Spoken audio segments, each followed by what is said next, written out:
It's just the ability to just do the boring work consistently over and over and over and over and over again without necessarily seeing a result. Ben is the owner of Body Systems and has worked with Fortune 500 companies and professional sports teams like the Arizona Diamondbacks and Golden State Warriors. His focus is working with highly driven men and a few brave women to help them balance business, family, and health while focusing on sustainable habits that make lasting results possible. We all have this sort of willpower and self-control battery that gets depleted day by day, week by week. And this is what we see with most people is they're able to white knuckle it for a certain period of time, after which there's just comes a point where they're just like, screw it. And so instead of that, we help them acknowledge that there doesn't have to be this dichotomy. It's just learning how to live in the gray of like, how do we enjoy the things that we want while being an adult and taking ownership over it? Hi, my name is Chris Burris. I'm a longevity expert and the chief scientist at a lab focused on a longevity molecule. My primary focus is to help people live longer and better lives with science. Make sure to subscribe and share so you and your friends can live longer and better, so you and your friends can live beyond the norms. Hi, and welcome to the next episode of the Live Beyond the Norms Health and Longevity podcast. As we get older, our metabolism stops forgiving bad nutrition, and most people don't realize it until the damage is done. Imagine unlocking the energy, hormone balance, and recovery in your 40s, 50s, and 60s, not by dieting and willpower, but by feeding your metabolism what it actually needs. Our next guest, Ben Brown, is here to share with us just how to do this. A little bit about Ben. First, Ben and I have something in common about how we met our wives. And it's not Las Vegas, because what happens in Vegas stays in, well, it doesn't stay in Vegas in Ben's case because he brought his wife home. But in our case, we both met our wives on the dance floor. Ben is the owner of Body Systems and has worked with Fortune 500 companies and professional sports teams like the Arizona Diamondbacks and Golden State Warriors. His focus is working with highly driven men and a few brave women to help them balance business, family, and health while focusing on sustainable habits that make lasting results possible. Ben, thank you so much for joining us today. Thanks for having me. Great intro, and I appreciate you doing your homework there. So before we jump into your area of expertise, I like to go further back. I like to go much further back. What was it like growing up little Ben, or maybe Benjamin? I don't know. Where did you grow up, and what were your parents like? And if there was some event or someone you could pinpoint as the reason you would ultimately get a master's in clinical nutrition, become an entrepreneur, and someone who consults professional athletes, what or who would that be? Sure. I grew up in Minneapolis, Minnesota, and grew up in Minneapolis, Minnesota. I was born in 1979, so dating myself. So I'm 46 years old, but growing up in the 80s, what a fantastic time to be alive. We're probably fairly close to the same age. I got you by 10. Okay, fair enough. Well, but yeah, I remember the 80s. It was amazing. Yeah, and I think the nature of growing up in the 80s with you, just in terms of my interest in health and fitness, and growing up with Arnold Schwarzenegger and Sly Stallone and Jean-Claude Van Damme and all of those icons as a little boy. I just remember running around all the time with my shirt off, wanting to, be Conan the Barbarian, or be Arnold Schwarzenegger from Predator, and kind of running through the woods and putting makeup on my face and stuff. And anyway, my parents are both really kind of academics. Were and I guess still kind of tend to be academics in terms of my father was a practicing litigator, an attorney in patent and trade infringement. So very much scientifically driven lawyer, and he went to Stanford undergrad and then Caltech for his master's and PhD, and then went to law school. So that kind of tells you a little bit about some of the expectations I think that were placed upon me, although it wasn't super overt and aggressive. But education has always been at the forefront of, knowledge is power, and being able to leverage that to move ahead in the world. And my mom was a teacher and a linguist, very much teaching Spanish and French in high school and junior high, and having her master's degree plus all of the additional education that she could, and spent her career teaching and continues to tutor. But all of that just to say education was always very, very important to me, despite the fact that I didn't necessarily put that much emphasis into it. Maybe it's just the rebellious nature of my personality. And you know how we are with our parents. All of that to say that, by the time I got to undergraduate, I went to University of Arizona undergraduate because I had to get out of Minnesota, basically. The opposite type of weather. So trading Minnesota for some sunshine, studied physical education, and played rugby for University of Arizona, and continued to kind of refine my interest in health and fitness. All the while, I'd kind of been struggling with some gastrointestinal issues. So in high school, even junior high, through college, lots of IBS type symptoms that conventional medicine couldn't really figure out, Chris. And so I had been prescribed all of the medication. Let's get into that, your kind of health journey in just a little bit. Okay. Anything in your background for entrepreneurship, right? Because you're clearly landed not only in your own entrepreneurship journey, but I think you end up helping a lot of entrepreneurs stay focused. Anything from your background that was like, hey, this is probably the reason I'm an entrepreneur? No, it's a good question. And I think I just realized very early, perhaps it was going back to just the kind of the rebel in my personality, of that I just didn't do well working for anyone else, and always kind of wanted to march to the beat of my own drum, and felt like I could always do things better. And I had a couple jobs out of graduate school. One was working in a physical therapy clinic. I started a fitness training facility for a big corporate physical therapy clinic out here for youth speed agility training. And then I worked for a private golf club community and opened a fitness center for them. So all of it was in the health and fitness space. But beyond that, it really was just like right from the get-go, I started to kind of build my own personal training business and experienced the quote unquote freedom that comes from that, despite obviously working a tremendous amount, and never turned back. Very cool. All right. So since it's in your online bio, how did you and your wife actually meet? We legitimately met on the dance floor in Las Vegas. And it's funny because I was in my first year of grad school at Arizona State University up here in Phoenix. We were on winter break.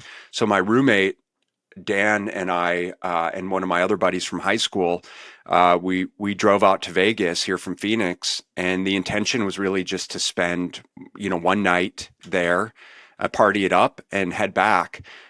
We did great at the craps table, and we're like, you know what? Let's stay another night. And on that second night, sure enough, met my wife now, Christina. And this was, bear in mind, this was 2004. So this is 21 years ago. Approaching 21, almost 22 years ago. We've been married for 18 now.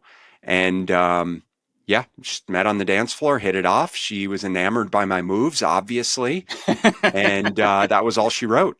Very cool. And was she based in Phoenix at the time, or no? She was living in Southern California, finishing up. She played volleyball at Cal Poly Pomona, and she was finishing up her undergraduate degree. Very cool. And so she finished school, and we kind of did this long distance thing. And that was back when Southwest Airlines was doing like the $29 and $39 one-way flights. So we were bouncing back and forth all of the time between Phoenix and flying out of Ontario, California. And then come my second year of grad school, she moved in with me, and there you have it. Very cool. That's an awesome. I love those background stories. And I saw that you did a post recently. You're teaching at Arizona State University right now. Seems fascinating. I'm a little envious. I'd actually think I'd enjoy taking your course. How did that come about? Right? Did you get back? Have you been teaching? Is this something that came up kind of new, or? Yeah. So it's kind of been something that I've had.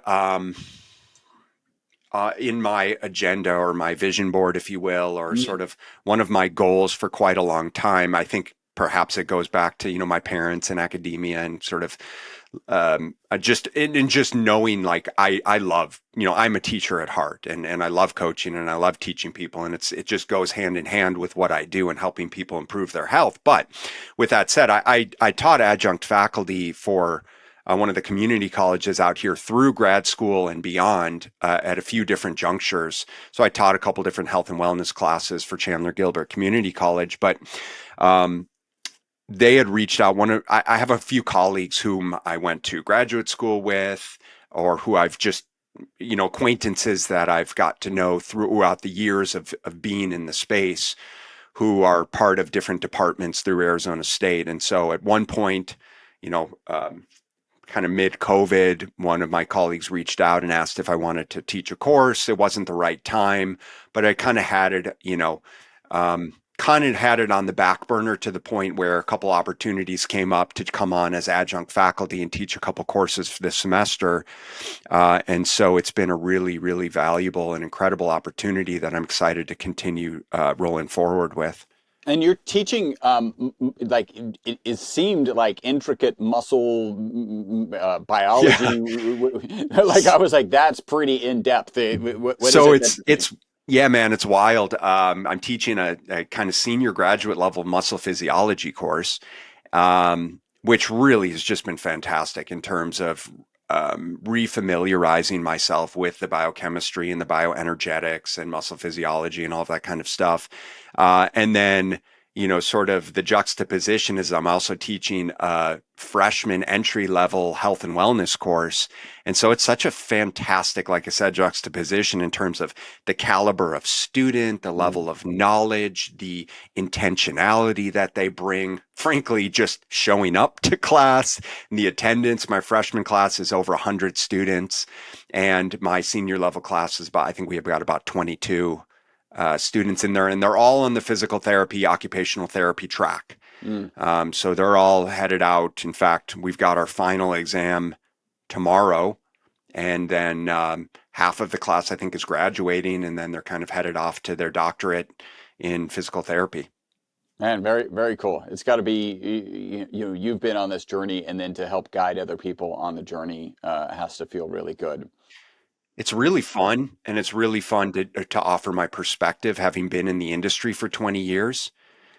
Because in my experience, and I don't know what yours was, but my experience through academia was you always had your professors, and they were just, really just, they were just teachers, and that's fine, right? But they were experts in the subject matter, but there wasn't a whole heck of a lot of real life experience. Maybe they had a lot of experience in doing research, but that's not directly applicable to real life.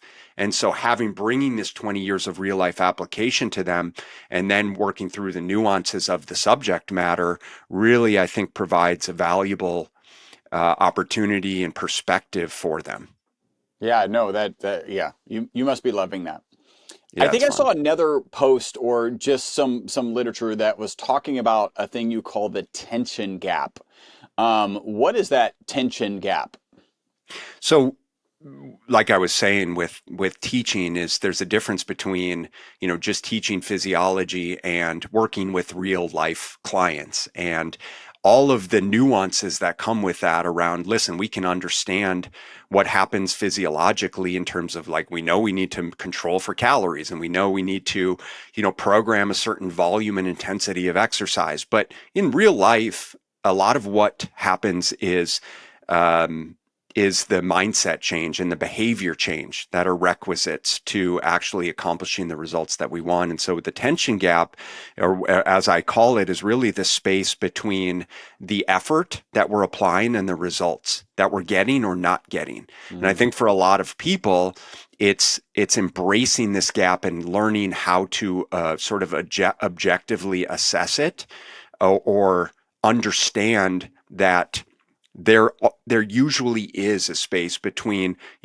let's say we're coming up on the new year right now, right? And a lot of people are going to start to go down the route of, okay, I want to improve my health in 2026, and I'm going to start to eat healthier, and I'm going to start to exercise more, and I'm going to take the right supplements. And so that's the effort, right? We're putting in the effort. We're doing the things that are supposed to be right for us.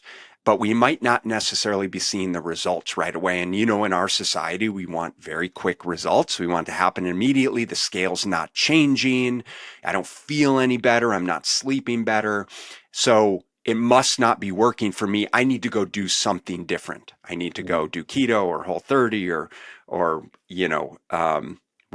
whatever the fad diet du jour is. And that's a mistake because there's always lag time, right? As the body's changing, as the biochemistry and the physiology and the metabolism is changing to the degree that we've got to maintain that level of consistency and make sure we're actually tracking the right things to know that we're actually improving. And that's the tension gap. Again, the distance between the effort and the actual results. And for most people, what we actually see is if we give them permission to actually just chill and stay consistent with the eating healthy and the exercise and the improving their lifestyle behaviors, things do start to change. Again, as long as we're measuring the right things. Do you listen to Alex Hormozi? Yeah. Yeah. It's interesting because literally as you're describing this, it feels exactly like him described. So for the audience who may not know him, he built a business that helped gyms become successful, sold it for $42 million and is currently working on, he just recently had the biggest book launch in the third biggest, like it's behind Harry Potter 6 and 7. And then it's Alex Hormozi, just to give you, like, it's crazy what he just did. And he talks about business and being able to, in the face of uncertainty, right? Which is the uncertainty is like, I'm not seeing the physical response that I wish I had, right? My pecs aren't bigger, my arms aren't bigger. I've been working out for 3 weeks or, whatever the time frame is. He talks about that from the context of business. The parallel with what you just went through really say, and I wonder if maybe he had also some advantage in business because he had the physiological experience of I'm doing all this work and nothing's showing up yet, and then eventually it shows up. I don't know if you have any thoughts there. No, I think it's a really good parallel. It's just the ability to just do the boring work consistently over and over and over and over and over again without necessarily seeing a result. It's this delayed gratification to the degree that we're so indoctrinated into feeling like we should see quick results because it's what we think we're seeing on social media when that's just not how physiology works. And so the diets that tend to be the most appealing to us are the ones where we do see quick results, but it's not actual results. Like we go from standard American diet to keto, and because we cut out all of our carbohydrate intake, we lose a tremendous amount of water weight. Like, right? That's not progress per se. Sure, there might be some certain components or cellular improvements, but over the short term in the acute phase, that's just water weight change. And that's the point, is like, okay, it's just reframing the perspective, Chris, around, okay, what do you think you should be seeing right now? And sort of reestablishing expectations. Like, what would be reasonable change for you to see? And how are we measuring that change? Are we just doing scale weight? Are we doing circumference measurements? Are we doing pictures? Are we doing DEXA scan? Are we doing caliper measurements? Are we doing blood work, right? So that we have the appropriate data set to make informed decisions to actually truly be able to objectively say if and how things are changing. And when you can give people those tools in addition to setting the realistic expectations, then it lends itself to this long-term realistic change where people stop getting in their way and stopping and starting something else, which is what keeps most people stuck. Yeah. Yeah. Well, I can see with social media, it's like, look what keto did for me. And they're showing you picture on day 1000, right? Like they're not showing you on week 3. They're showing you day 1000. You're like, oh, all I got to do is keto and I'll be there. So your undergraduate degree, physical education, you jumped immediately into your master's exercise and wellness. And then 6 years later, you went back for a master's in clinical nutrition. Somewhere in there, you had some health challenges. And I think you even said that may have started earlier. Yeah. How did those fit in there? And then why'd you go back for a master's in clinical nutrition? So I had kind of alluded to the fact that I had been struggling with gut issues through my youth. What I came to realize after the fact, but like I said, I had a lot of gut issues growing up, and that kind of spurred my interest in nutrition. I knew unequivocally that what I was eating was contributing to my gastric distress. IBS type symptoms. I throw up all the time after heavy meals. Um, it obviously influenced my behaviors. And so while I was into fitness, while I was playing sports through college and beyond, I was continuing to study as much as I possibly could around nutrition. And I knew that there was a direct correlation between obviously nutrition and helping my clients get better results in the gym as well. So I started to study functional medicine through a number of different practitioners. Now, this was almost 20 years ago when kind of quote unquote functional medicine advanced diagnostic testing for adrenal health and gut health and organic acids. I mean, this was kind of in the very early stages of what is extremely popular, you know, popular now, but that gave me the opportunity to essentially diagnose myself. And what I came to realize was I had a really nasty case of H. pylori, which is a bacterial infection that lodges in your stomach lining and it impacts your production of hydrochloric acid or stomach acid that helps break down proteins. It creates a lot of inflammation, and it contributed to a myriad of food sensitivities and kind of leaky gut and poor gastrointestinal barrier integrity, so small intestinal permeability, and again, contributing to leaky gut and food sensitivity. So I really had to kind of peel the layers of the onion back and reverse all of that stuff, which really gave me a profound appreciation for nutrition, for supplementation, for this holistic approach to how the body and the body systems interact together. Hence the name of my company, Body Systems, is just realizing we really need to take this whole body approach to how we heal, how we perform, how we train. And so that was really the root of me wanting to continue my studies specifically in nutrition, as well as I think perhaps just sort of the subconscious, like, my parents will be more proud of me if I just keep learning more and more and go back to school for another degree. And, so I think perhaps there might have been a little bit of that in there, despite my love of learning. So went back to graduate school. That was about the time that we had I started that in 2010.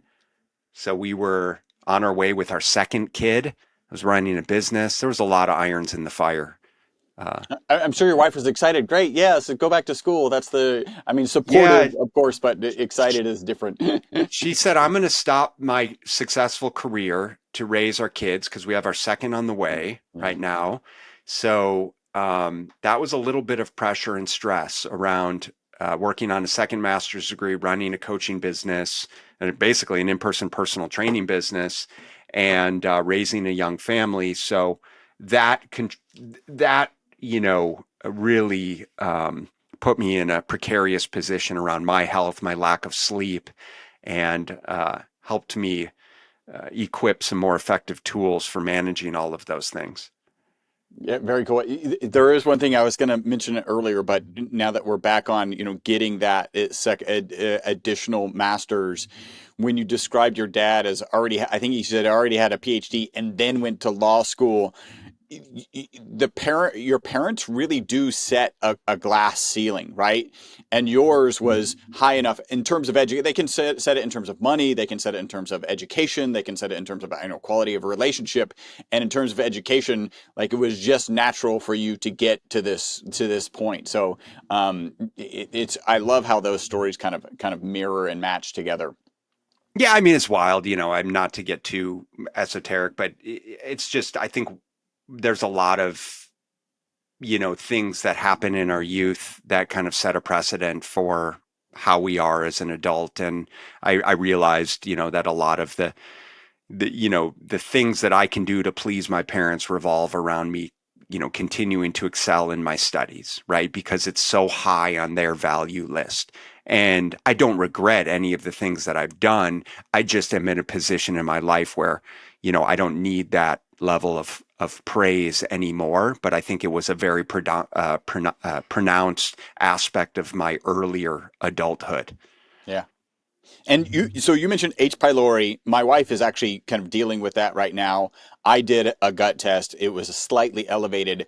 I didn't really have any significant symptoms, so I don't think it was a big concern. But H. pylori is that the bacteria that's often associated with acid reflux? Yeah, yeah, it And is. was that something you were dealing with, acid Well, reflux? so what most conventional medicine practitioners um, will suggest is that it's an excessive amount of hydrochloric acid or stomach acid, right? And you're getting this acid reflux. But what we know is it's actually hypochlorhydria. So it's actually low stomach acid. So your body's not producing enough, which lends itself to poor food digestion. And that's part of the reflux portion, is you're just not digesting it effectively. So one of the things that I did that worked fantastically well, that I also reinforce with a lot of clients if there's digestive issues, is actually adding HCl and digestive enzymes to their protein containing meals to help improve the digestive process. And because, listen, digestion is probably the number one malady in some way, shape, or form that affects the vast majority of our population. If you look at like over-the-counter drugs, they're all around. The vast majority are all around digestion, whether it's constipation, whether it's diarrhea, whether it's acid indigestion type things. All of them have to do with our digestive system, and so probably the number one thing that we can do as a population to improve our health is make sure we're optimizing our digestion, which is a broad statement, and there's a lot to it, but it's certainly the case.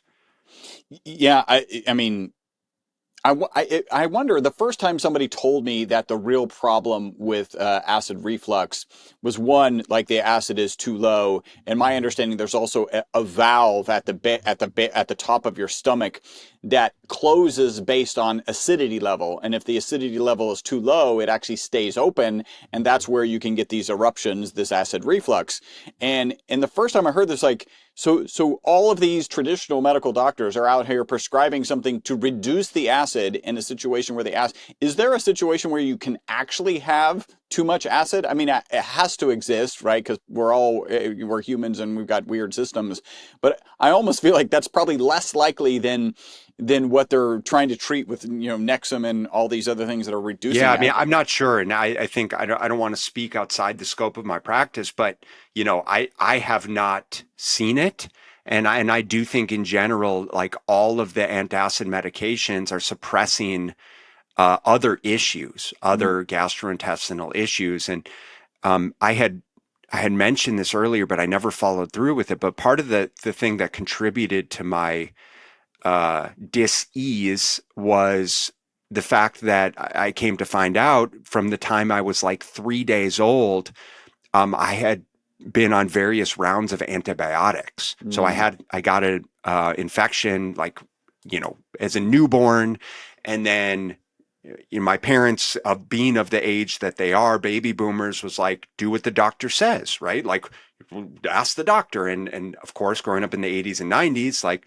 it was antibiotics, antibiotics, antibiotics. And so God knows how many rounds of antibiotics I had been on. And I had a lot of ear infections growing up, and more antibiotics. And so we know obviously the role that antibiotics play, the good, the bad, and the ugly.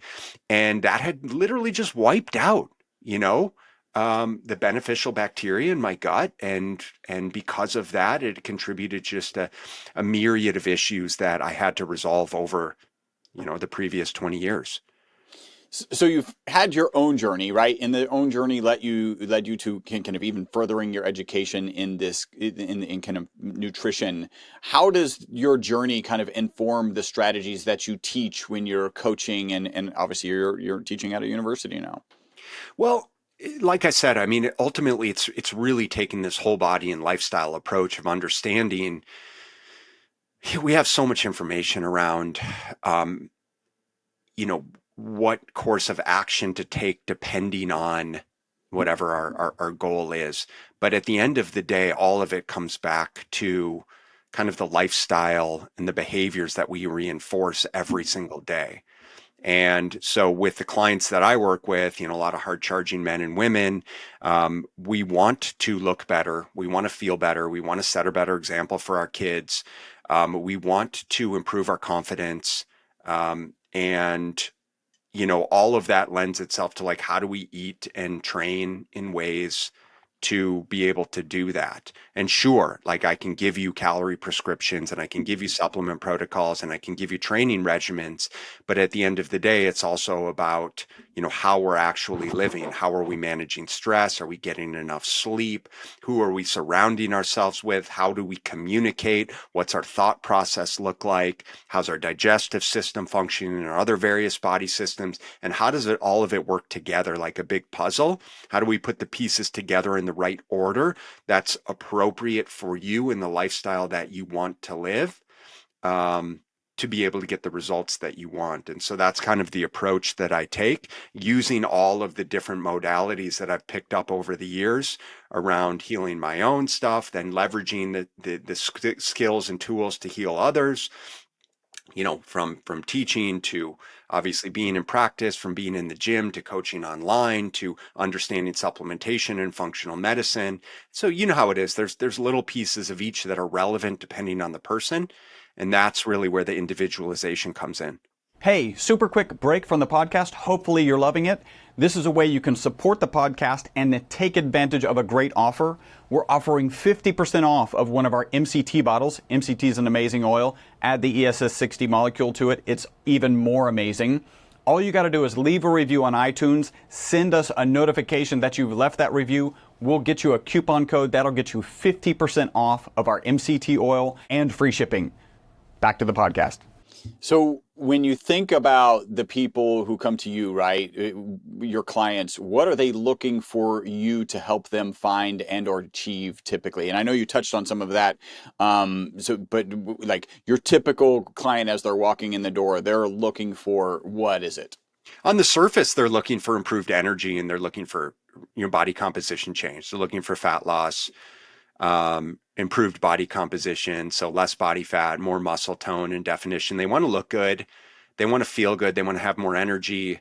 But at the end of the day, they really want to show up and kind of show up with more significance, more confidence, set a better example for their kids. They want to live longer and want to live better lives for everyone who's important to them. So again, for their family, for their significant other, a lot of them run businesses and they want to sort of be at the helm of the business as truly a leader, both mentally, physically, and kind of emotionally, being someone whom their employees and peers really look up to from all of those standpoints.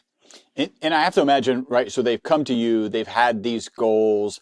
They're probably pretty good with willpower, right? If they're business owners, they're relying on willpower and motivation to hit these goals. But what's wrong with the strategy of kind of just willpower and just motivation?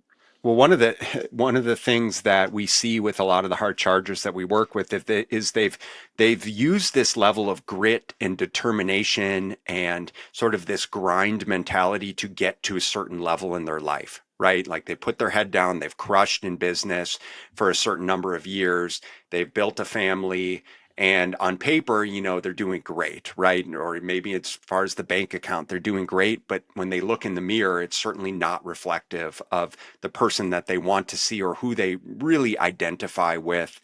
And they think that they can use this level of grit and determination and grind to get healthy again, to get lean, to get strong. And unfortunately, that's just not how the human body, it does work to some degree, but in terms of the psychology of behavior change, that's just not how things work. And that's typically the conversations that we have around, oftentimes when they come in, they've tried a number of different diets. They've done the aggressive things because that's what they think they need. That's what they kind of want in terms of their type A all-in mentality, like just tell me what to do, I'll do it, no nonsense, I know what to do.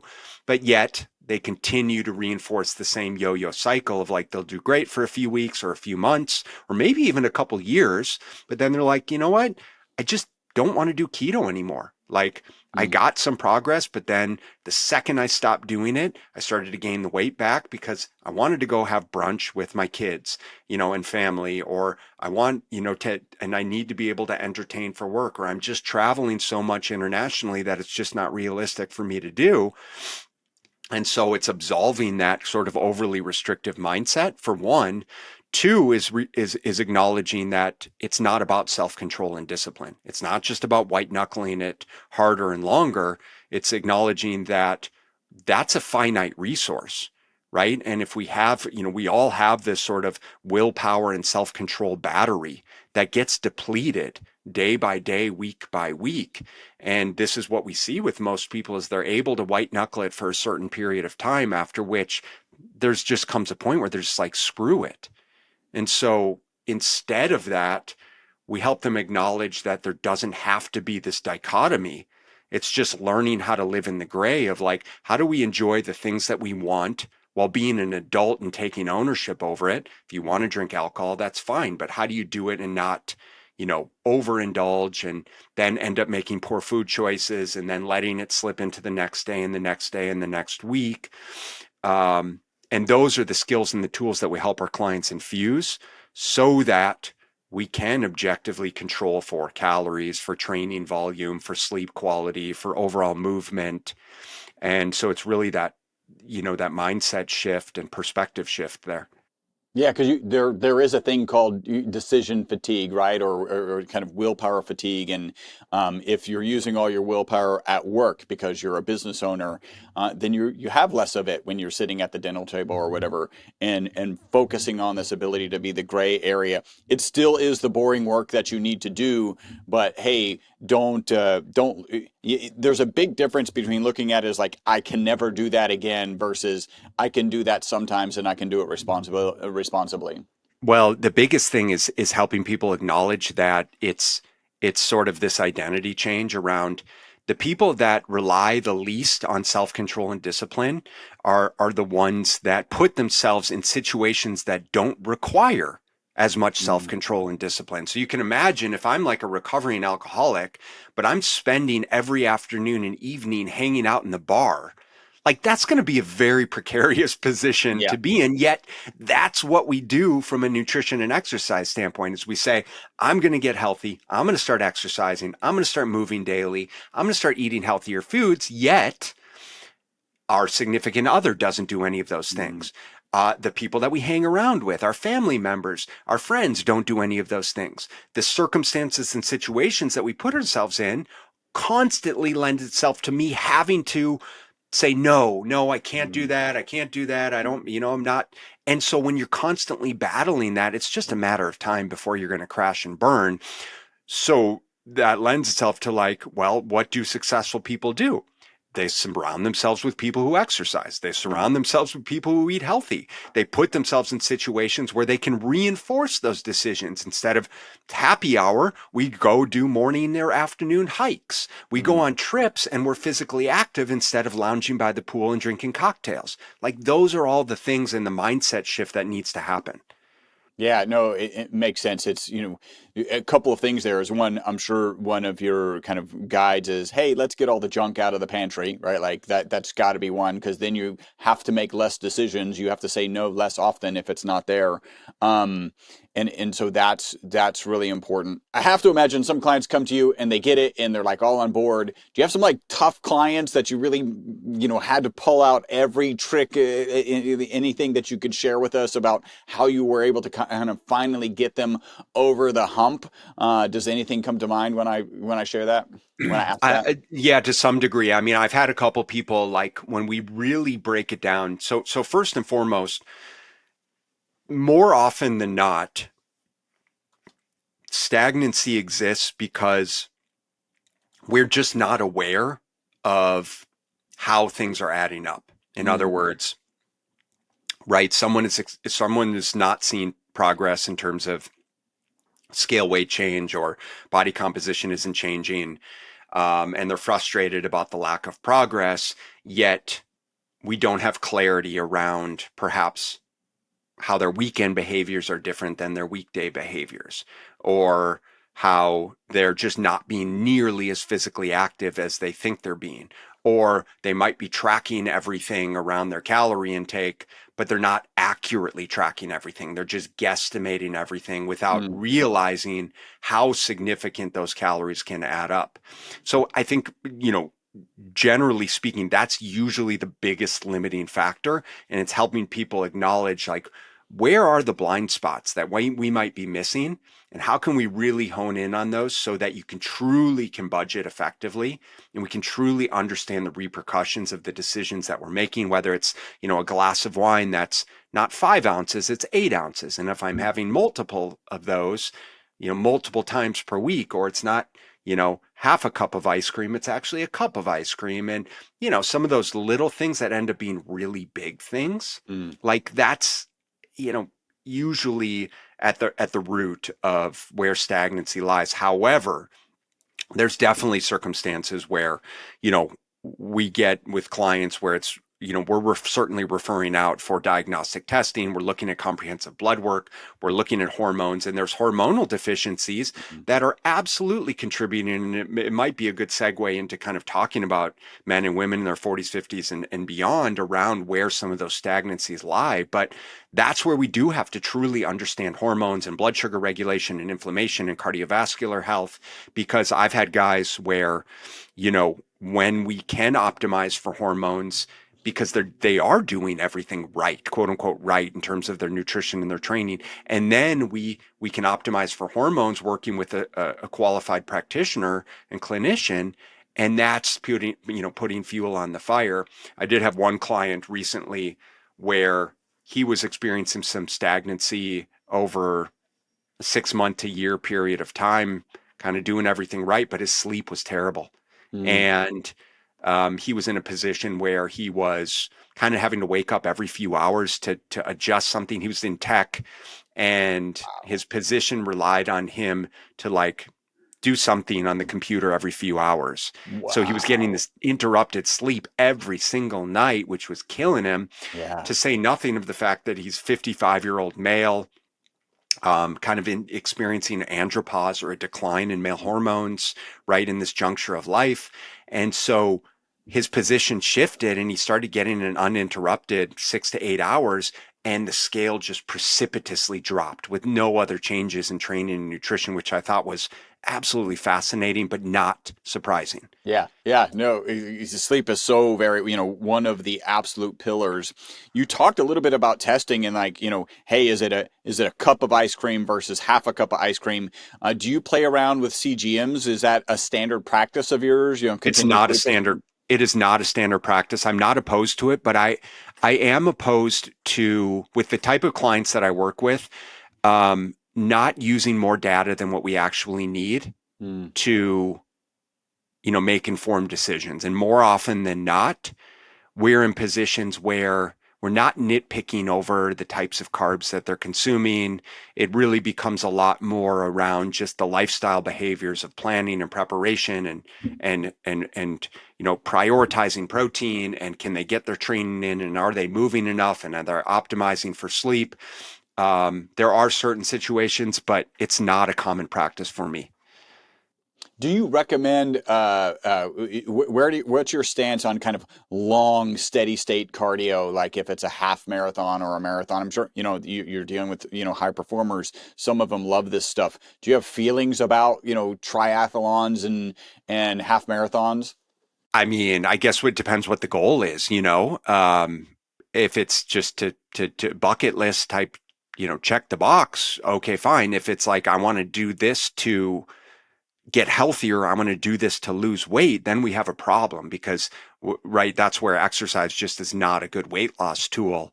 And for people that are already experiencing a lot of stress, to go out and add an extremely stressful event, depending on how hard they're pushing themselves, that's a challenging situation to be in, and I don't think it's going to be super productive. Yeah. I literally just coached a friend of mine who actually kind of went through a very kind of depressive phase, and he was the kind of guy who would go out and do 2 mile, 2 hour, long form. But he was describing a story. Kind of last time he worked out was he did a 2 hour bike ride and then was up snow skiing, cross country snow skiing, and I was like, I think your challenge is like the exercise you were doing, which was good for you, right? It is very good for your mental well-being. It was too much. It was actually it was an entire additional stress that you needed to back off of. There's benefits, but the devil's in the dose, right? And so we know how beneficial exercise is, moderate to intense forms of exercise to a degree, at which point beyond that, it becomes immunosuppressive. And so what we don't realize is if we go out and we push it beyond 60 to 90 minutes at a significantly high intensity for us relative to our VO2 max, we can actually be suppressing the immune system. And so you couple that with the fact that we're not sleeping enough, we're eating garbage food, we're drinking alcohol, and we're potentially in this position where our immune system is constantly being suppressed. And so I am 100% a huge advocate of least effective dose, especially in the initial stages, is we just want to be able to apply enough stimulus to get the adaptation that we're looking for. And when, with the types of people that I work with, that's really a huge opportunity, because in their minds, they think I have to do all of these things. I have to train 5 days a week. I have to go do these long bouts of cardio. I have to really restrict my diet, and they don't. Like, because they haven't done very much, we can get a lot done with a fairly low level of intensity, which is extremely motivating. And then we can ramp up from there. So it might just be like 2 days of strength training. It might be 2 days of some zone 2 or lower intensity, longer duration cardio to help improve aerobic capacity, which is going to go a long way towards improving a lot of other markers of health and inflammation. Get them feeling better, get them sleeping better, bump up energy, put them in a position where they can start to eat more of the right things, digest their foods better, manage blood sugar better, and things kind of snowball from there. Very, very good. So I saw in one interview that you confirmed that you can add muscle mass in your 50s, 60s, even into your 70s. I've added about 5 pounds of muscle mass in the last, say, 9 months. I'm 56. So I absolutely agree with you. What do you need to do differently to thrive as you get, into your 40s and beyond? Well, first of all, that's remarkable. So I applaud you on those efforts. That's no small feat. And you said Let me it. just share, because this is interesting. I didn't actually change my workout at all. I mean, it's probably, slowly getting a little bit more intense, right? Because I do try and push myself each time. What I ended up doing was adding a lot more protein. And Interesting. that is the variable that I think changed it. So, because I've been doing the same routine for the last probably 5 years, which is, 2 days of resistance training. And then in the 3 days, I'll probably do one sprint day and then zone 2 on the other 2, just depending on how I'm feeling.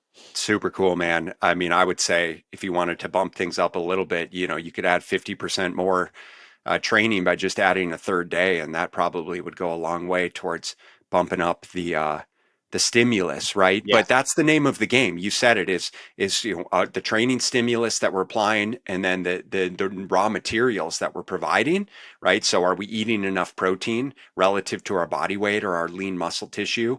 And then what's going on with our hormones? Like, are we supplying the raw materials from a hormonal standpoint? Is our testosterone enough to be supporting the anabolic process, for us to actually be supporting muscle protein synthesis and mTOR activation?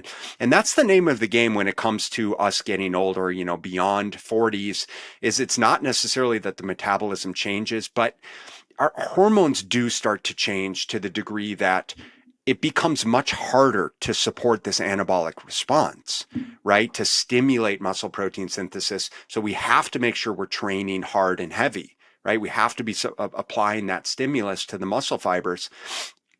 We have to be eating enough protein, and our suggestions is somewhere around 1 gram per pound of lean muscle mass, right? And so, if someone is whatever 20% body fat and they're 200 pounds, then they need to be eating it's somewhere around 160 plus grams of protein. And then, making sure hormones are kind of optimized, and that means getting enough sleep. It also means getting comprehensive blood work and actually doing our diligence of looking at, total testosterone, free testosterone, sex hormone binding globulin, vitamin D levels, the inflammatory process. But yeah, so as far as putting on muscle mass, I mean, I think, training. I'm generally a fan of 3 to 4 days a week, strength training and resistance training. And we also want typically like multiple feedings of protein, because one of the biggest things that we see as people age, we develop this anabolic resistance. And I think a lot of it, Chris, has to do with, we were talking about digestion and lack of stomach acid. So it's kind of funny, but and we joke, my wife and I joke about it, but and I was joking with my class about it. It was like, what do old people do? Old people like to eat soup, it's like for whatever reason, it's like they always eat soup and they stop eating like whole foods and their appetite goes down. And then of course, I'm referring to like older people, but nonetheless, is like we typically start to see this anabolic resistance at approximately 50, if not earlier. And so we're not eating enough protein. Our digestion's impaired. So even if we are, the protein that we're consuming isn't getting absorbed and assimilated. So we're not getting enough essential amino acids, specifically leucine, to stimulate this muscle protein synthesis response. And we need this response multiple times throughout the day to support mTOR activation and actually building and supporting lean muscle tissue. So I think if there's one thing that people can do, especially as they age, is really making sure that they are focused on eating enough protein consistently enough throughout the day to be able to hit those protein goals, to say nothing of, optimizing for hormones and training. And I think it's the 1-2 punch, right? It's got to be the resistance training and the protein, right? If you're just loading up on protein, doesn't make that much of a difference. What do you think about? I want to talk about peptides first. Are peptides on your radar at all, and any particular ones that you may focus on? For what? Well, totally. I think let's talk about a big fan of, whatever the Wolverine track, Stack, which is BPC 157 and TB 500. Is that something you've? Yeah, I'm a fan for sure. I'm definitely a fan of that quote unquote Wolverine stack. There's a number of my clients take advantage of that. I think it's kind of a no-brainer, both injectable as well as there's some oral forms that seem to be okay. Although you got to be careful with the oral forms just because of that stomach acid and it breaking down peptides, right? Yeah. And like literally breaking down protein molecules. So it has to be like a liposomal form or something like that. You probably would know better than I would around that. Something that's on my radar, actually, it's in my fridge, is retatrutide, which is like kind of a GLP-3. Have you played around? Yeah, with I've personally used it. I'm actually a really big fan at a micro dose. So it totally depends on the person. But I'll just say, at a kind of a micro dose, it seems to be very effective in terms of, affecting all of the mechanisms in terms of glucagon and insulin, and it really improving kind of metabolic rates. So blood sugar management, insulin management, the rate of fat loss, hunger to some degree, although I've seen tirzepatide and semaglutide be much more effective for quelling that food noise, which I think for a lot of people is the biggest benefit versus kind of the metabolic benefits. And so for someone that's looking just to kind of improve body composition a little bit, I'm a big fan of the retatrutide. For someone that truly needs to really change their eating behaviors and needs the support around calming kind of how their relationship with food and their impulsivity around food, I'm a much bigger fan of tirzepatide. Yeah, interesting. And I wonder if I've heard people talk about taking antidepressants and giving them the awareness of how they kind of could and or should feel, and then being able to kind of cycle off and then have this new awareness. Any thoughts with tirzepatide? Are you seeing, hey, this is how I should be managing food, and they no longer need it, when they wean themselves off of it, or what, any experience with that? Yeah, so my experience is limited with, so of the clients that I have using it, they are on it for the foreseeable future. Mm. I have plenty of colleagues and acquaintances that have used the tirzepatide or retatrutide and cycling through it just as part of their stack in addition to some other peptides, as really just an opportunity to improve body composition. And because they already really have their nutrition and exercise behaviors in place, it's much more reasonable to do so. But with the clients and peers that are on it at higher doses, it's more challenging in terms of the food noise. But like I said, I'm a big fan in terms of leveraging it to improve behaviors. And then once those behaviors are in place, it does become easier to wean off of. I just can't speak to how successful someone has been going on it for an extended period of time and then coming off entirely. Yeah. And what's happened. Yeah. Yeah, it may be a situation where you're kind of titrate off, and you're right. If the habits are born properly out of the utilization, then that's at least going to be a big win, right? Because then you're making good decisions about that. All right, I think it could be. Go ahead. Sorry, I just think it could be a really good tool to just kind of cycle through, or modality to kind of just cycle through, and leveraging the different GLP peptides to cycle through at different times, depending on what's going on, to take advantage of those benefits, as opposed to being something that you're on at a high dose all the time. That can be deleterious long term. Yeah, I have the same opinion. All right, we're getting into our wrap up questions. Anything maybe we didn't touch on that you'd like to throw out there? No, I mean, it's your audience. You tell me, man. I think we covered a good amount. There was one in your FAQs. You've got somebody. If somebody asked this question, what if I travel too much to train with any consistency? What's your response there? My response is around what your expectations are around what training consistently looks like. Because again, it comes back to the mentality that we have to be grinding it out, multiple days per week in the gym, killing ourselves. And that's absolutely not the case. Like I said, the devil's in the dose. And so we get a lot done in relatively short training blocks. So I've got guys that, they're traveling a lot. We hit the hotel gym, and it's just a hotel gym. Maybe there's some dumbbells, maybe there's a cable machine, maybe there's a couple machines that we can cater to. And it's really just kind of working up to a couple heavy sets and get in, warm up, crank it out, get the stimulus that we need. It's refreshing for them because they do enjoy the training. They always feel better afterwards. It's not nearly as challenging and oppressive as they think it needs to be. And when we can kind of accumulate that, it almost becomes an opportunity to say, like, hey, where are we going? What's the trip look like? Usually if it's like an international trip, it's like, hey, when you land, we're checking in, we're finding a gym, and we're moving. Remember how we talked about how movement stimulates the immune system, right? And so we want to create opportunities to move more. That's going to be advantageous for them.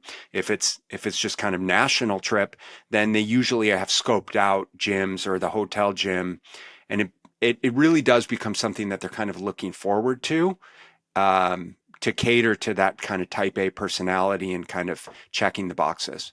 When you say kind of short time in gym, like what kind of time frames are you talking about? No more than 30 minutes. Yeah. I mean, get in, we'll do a couple warm-up sets. We usually work up to kind of 1 or 2 heavy sets.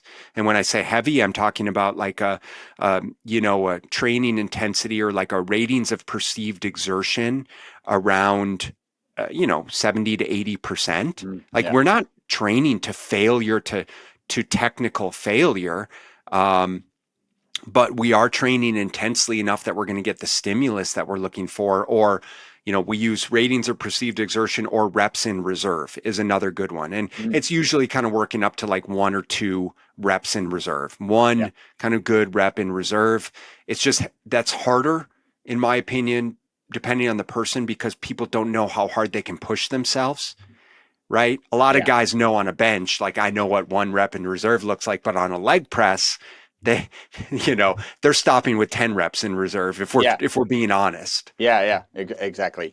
Well, and maybe the less, you played in college, right? I played semi-professional soccer. So I've had conversations with people who didn't train and suggested, hey, it might be hard for you. And she this one particular lady was like, yeah, it is. Cause I was in band and I didn't work hard. And now when you go to train, it hurts, and they don't understand the difference between it hurts because you're moving your body, right? Like there's nothing about tearing muscle fibers apart that sounds not painful, right? Because you're breaking down muscle. And then what is actual, what is you've gotten to your limit. So it's an interesting quandary when they haven't worked out. Well, I usually have clients send me videos of them doing their exercise. Send me the video of you doing a goblet squat or a leg press or a leg extension or something, and I can usually see because I've spent 15 years coaching people in the gym, so I can tell pretty easily like how hard they're pushing themselves. I'm like, yeah, dude, you easily had 5 or 6 reps left in the tank, so step it up next time. They're like, oh, okay. That's and then they listen and they trust you, and then it happens. That's really cool. All right, let's get into our wrap up questions. Ben, do you have a target age that you want to live to? Yeah, I think I'd really like to live well to 100, right? But that's the key, is how to living well, right? Excellent. And how long do you think humans can live? Yeah, I think with modern day technologies, humans are continuing to live longer and longer, just again, not as well as they could or maybe should. So I don't know, 110, 120, I wouldn't be surprised. Excellent. And what are 2 to 3 protocols, habits, mindsets, let's call them shortcuts, because everybody likes shortcuts, for longevity and a long health span that you would share? With sleep is one. I think surrounding yourself with people that you enjoy, having a community and a supportive partners, and kind of loving the time that you spend with those people, and just being physically active every day. And are there 1 or 2 things that you think people get absolutely wrong regarding longevity or a long health span? Yeah, I mean, I think that we're so obsessed with longevity that we're almost, it becomes counterintuitive that we're stressing around all of this data and these biometrics and stuff, and we're missing, we're losing sight of the things that I just mentioned, of like, do I need to biohack when I love my life, I love what I do every day, I have a sense of purpose, I love my community, I eat healthy food, I get enough sleep, and is there really that much more than that? That's what I question. Interesting. Ben, how can people contact you? We are on Instagram at Body Systems Coaching. I have a podcast that actually, Chris, I'd love to have you on. It's called the Smart Nutrition Made Simple Show. And that is on all of the podcast platforms. And we're nearing our 300th episode. So I've been doing this quite a while, just like you. Awesome. And our website, bodysystems.com. And what in the near future are you excited about? I'm just always excited to learn and grow and find out, learn more of things that we just don't know what we don't know. And there's so much out there around human nutrition and physiology and biochemistry and behavioral change that we're learning every single day. So I'm excited to keep digging into that. Excellent. All right. You can find him, and it's on IG. It's Body Systems, or was it something? At Body Systems Coaching. Coaching. Okay. I knew I missed something there. So at Body Systems Coaching, and then you have the Smart Nutrition Made Simple podcast, and then bodysystems.com. Ben, thank you so much for joining us today. Chris, it's been a pleasure. Thank you. I hope you enjoyed this episode of the Live Beyond the Norms podcast. Make sure to subscribe and follow. Also, make sure not to be that guy, the guy sharing this podcast with people who are not interested in living beyond the norms. If you would like to learn more about the ESS60 molecule, the molecule responsible for the single longest longevity experimental result on mammals in history, a full 90% extension of life, visit myvitalc.com. That's myvitalc as in carbon.com.